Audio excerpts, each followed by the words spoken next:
Alhamdulillah, alhamdulillahi rabbil alamin.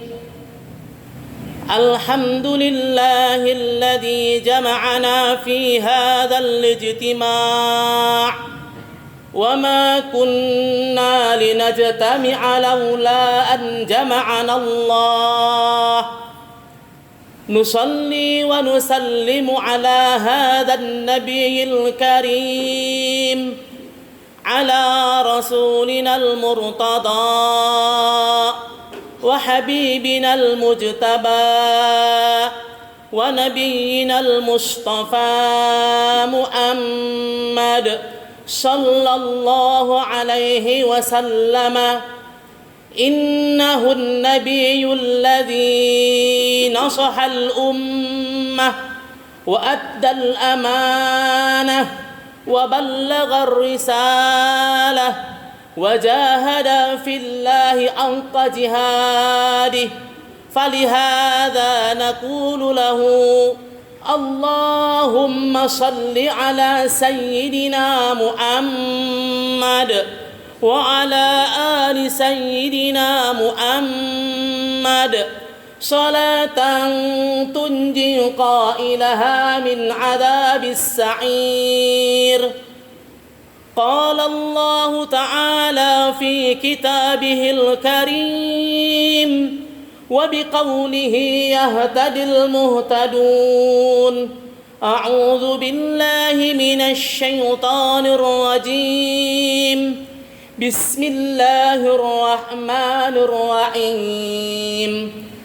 لمسجد أسس على التقوى من أول يوم أحق أن تقوم فيه رجال يحبون أن يتطهروا والله يحب المتطهرين. صدق الله العظيم وصدق رسوله النبي الكريم ونحن على ذلك من الشاهدين والشاكرين والحمد لله رب العالمين. عباد الله أيها المسلمون رحمكم الله، أيا ضيوف الرحمن أسعدكم الله حياتكم في الدارين. اتقوا الله حق تقاته ولا تموتن إلا وأنتم مسلمون. Hadirin rahimakumullah, sidang salat Jumat as'adakumullahu hayatakum fid darain. Duyufur Rahman as'adakumullahu hayatakum. Alhamdulillah, hadzal yaum, hari ini 24 Juli 2020 Masehi, bertepatan dengan Salasah 3 Zulhijjah 1441 Hijriah. Alhamdulillah, komunitas internasional, komunitas muslim internasional termasuk kita Duyufur Rahman sangat berbangga hati dan berbesar haru serta terkesima karena alhamdulillah hadirin rahimakumullah, Masjid Hagia Sophia dilaksanakan kembali sholatul Jum'ah setelah selama lebih kurang 86 tahun lamanya. Masjid ini diubah menjadi museum oleh Mustafa Kamal Atatürk, sang diktator dan pengubah syariah Islam dan pembumi hangus khilafah Islamiyah Turki Utsmani sejak 3 Maret 1924 Masehi lalu. Hadirin rahimakumullah, banyak terjadi perdebatan hangat, bahkan penolakan serius dari dunia internasional tentang status Hagia Sophia ini yang diganti dari museum ke masjid oleh Presiden Turki Recep Tayyip Erdogan. Lihat saja betapa PBB, dalam hal ini UNICEF, sangat bersikukuh untuk tetap tegas menjadikan Hagia Sophia sebagai warisan dunia. Begitu juga dengan Roma Katolik berpendapat sama. Bahkan sang Paus Bapa Suci Gereja merasa gerah dengan keputusan Erdogan. Perancis, Amerika juga tidak happy dengan keteguhan Erdogan dalam berkeputusan. Hadirin rahimakumullah, bahkan tetangga terdekat Turki yaitu Yunani tidak suka dengan kebijakan Erdogan. Pendek kata, Eropa tidak senang dengan perubahan status ini. Hadirin rahimakumullah, as'adakumullahu hayatakum fid darain. Ketika Trump, para pemimpin Eropa dan Paus Fransiskus bersedih atas kembalinya Hagia Sophia menjadi masjid, tentu kita bisa membuka kembali tarikh, sejarah serta peristiwa pada April 1204 Masehi yang lalu yang terkenal dengan The Sack of Constantinople. Hadirin rahimakumullah, di sana terjadi penjarahan terhadap Konstantinopel dan khususnya Hagia Sophia yang dilakukan oleh pasukan Salib IV dan koalisi Venesianya yang dipimpin oleh Enrico Orlando. Ribuan penduduk Konstantinopel dibunuh, perempuan-perempuannya diperkosa, harta benda dijarah serta dirampok. Jumlah jarahan Konstantinopel oleh pasukan Salib IV kala itu mencapai 900.000 mark perak. Dalam kurung satu mark adalah 234 gram. Hadirin rahimakumullah, lalu bagaimana nasib Hagia Sophia?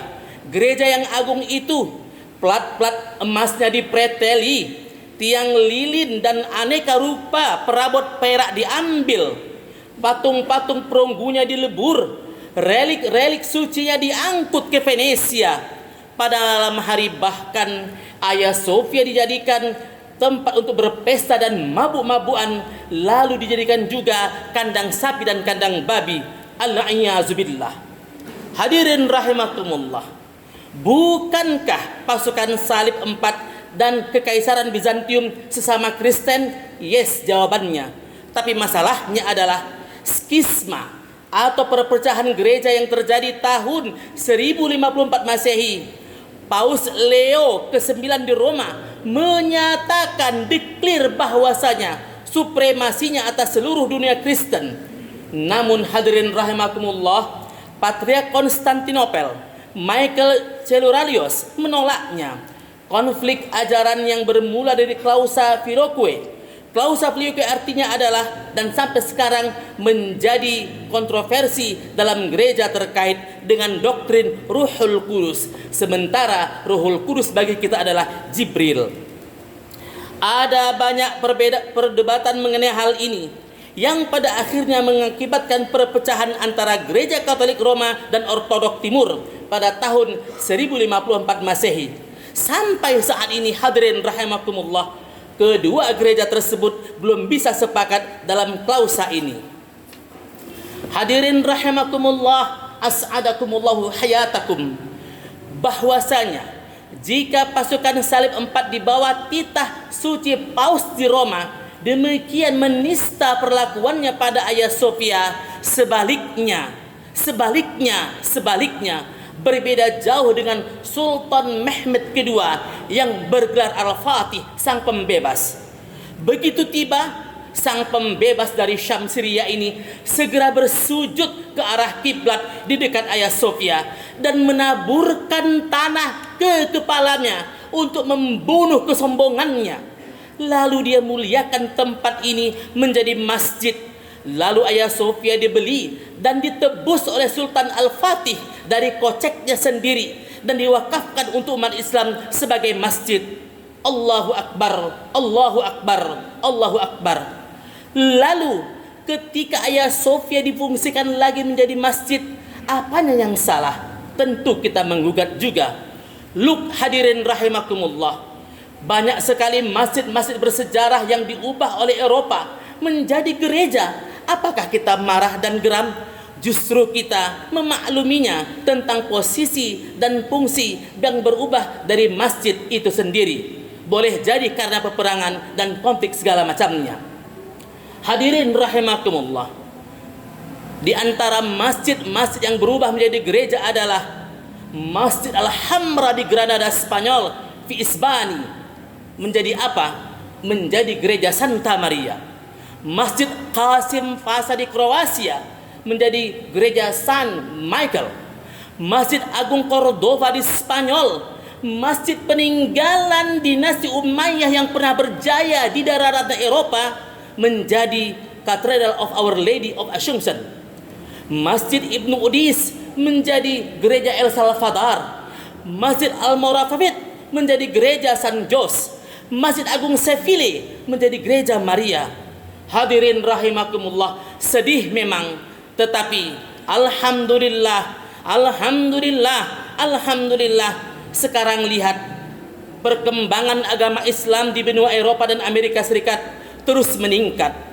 Bangunan-bangunan kecil yang mereka gunakan untuk sholat berjamaah dan kajian-kajian Islam, hatta sholatul Jum'ah, tidak lagi dapat menampung saking banyaknya jamaah. Di saat yang bersamaan, banyak bangunan-bangunan bekas gereja yang telah ditutup. Banyaknya gereja yang terpaksa ditutup ini sehingga beralih fungsi, alhamdulillah, menjadi tempat ibadah kaum muslimin dan muslimat. Dilansir dari Breitbart pada 2017, The Gladstone Institute melaporkan terjadinya tingkat penutupan gereja-gereja di ibu kota Inggris Raya. Sehingga apa yang terjadi, hadirin rahimakumullah? Banyak juga dari gereja-gereja tersebut yang kemudian beralih menjadi masjid, tempat ibadah umatul muslimin. Menurut laporan, London kini memiliki 423 masjid-masjid baru dan menggantikan 500 gereja yang telah ditutup. Dan dapat dikatakan bahwa London lebih islami dibandingkan muslim di banyak negara lainnya. Tidak perlu kita harus geram marah dengan bergantinya status masjid menjadi gereja, tapi Allah Subhanahu wa taala cepat mengganti di banyak benua menjadi gereja, menjadi masjid. Alhamdulillah rabbil alamin. Hadirin rahimakumullah, belum lagi di Jerman, Belanda, Perancis, Amerika Serikat dan negara lainnya yang gerejanya dijual dan ditinggalkan oleh para penganutnya. Na'udzubillah, summa na'udzubillah min zalik. Hadirin rahimakumullah, semoga dari mimbar masjid yang mulia ini, Masjid Sultan Takdir Ali Shahbana, Universitas Nasional, di hari yang Jumat yang penuh berkah ini, dukungan moral dan doa kita untuk Hagia Sophia kembali fungsinya sebagai masjid didengar oleh Allah Subhanahu wa taala, sehingga masuk ke dalam Hagia Sophia lagi tidak berbayar layaknya museum pada waktu yang lalu. Hadirin rahimakumullah, semoga dengan ayat Allah Subhanahu wa taala, a'udzu billahi minasyaitonir rajim, bismillahirrahmanirrahim, la masjidun ussisa 'ala taqwa min awwali yaumin ahaqqu an taquma fihi rijalun yuhibbuna ayyatatahharu. Hadirin rahimakumullah, dan kita pun berdoa hendaknya semoga Baitul Maqdis atau Masjid Aqsa di Palestina dapat juga dibebaskan berkat bantuan Allah Subhanahu wa taala, yang hari-hari ini pun viral bahwa Palestina tidak ada lagi di Google Map, dan ini pun menjadi keprihatinan kita bersama pastinya, karena Rasulullah SAW bersabda, la tushaddu rihal illa ila thalathati masajid, Masjidil Aqsa wa masjidi hadza wa masjidil haram. Tidak diharapkan untuk bersusah-susah pergi atau sholat di 3 masjid kecuali masjid, subhanallah, Masjidil Aqsa di Palestina, Masjid Nabawi dan Masjidil Haram. Semoga al-hadirun rahimakumullah disempatkan, diberikan berkah dan rezeki oleh Allah Subhanahu wa taala untuk bisa sholat di 3 masjid ini. Amin, amin, Allahumma amin. Fa'tabiru ya ulil absar la'allakum tuflihun.